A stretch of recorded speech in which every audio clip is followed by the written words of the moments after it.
Hello 啊，我係阿卷啊，今日同大家講下咧，如果你嚟廣州融創滑雪咧，究竟有啲咩交通工具係可以嚟到嘅？佢哋嘅線路係點樣啦，同埋佢哋喺邊度落車方便啦？一條視頻話俾你聽，記得點讚、關注、收藏啊！如果唔係嘅話就揾唔到啦。OK， 咁首先主流嘅交通工具咧，佢有幾個嘅，咁包括係地鐵啦，仲有香港嘅朋友會搭跨境巴士啦，咁仲有打車啦，咁同埋我哋自駕過嚟嘅，咁我哋一個一個同大家講清楚啦。OK， 咁首先係地鐵嘅。如果你喺廣州任何一個地鐵站上車咧，你可以搭到去呢個機場北站，然之後換乘呢個城軌去嚟到呢個花城街站嘅 D 出口。咁呢個出口咧係最近雪場嘅商場嘅一個出口嘅。咁然之後嚟到之後行過去對面就係滑雪場啦。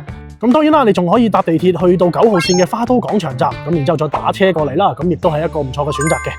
咁然之後咧就係香港嘅朋友可能會搭跨境巴士啦，咁佢哋跨境巴士咧會直接停到喺雪場嘅停車場度嘅。咁你落車之後咧，沿住呢條路啦，直接咧就可以去到雪場嘅2號門，咁就係我哋最近滑雪場嘅一個商場入口啦。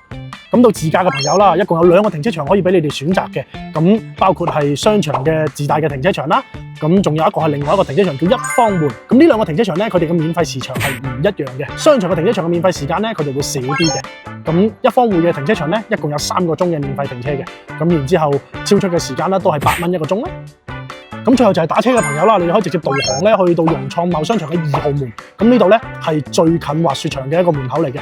咁亦都唔使你哋行咁遠，冇咁方便啦。OK， 以上咧就係廣州融創嘅交通嘅指南啦，基本上比較主流嘅方式都話晒俾你哋聽啦。咁記得關注、點讚、收藏我哋雪友記哈，我哋會紮根喺廣州同埋深圳嘅室內滑雪場。有咩唔明嘅話，隨時喺評論都話俾我聽，我哋再拍俾大家睇。下次見，拜拜。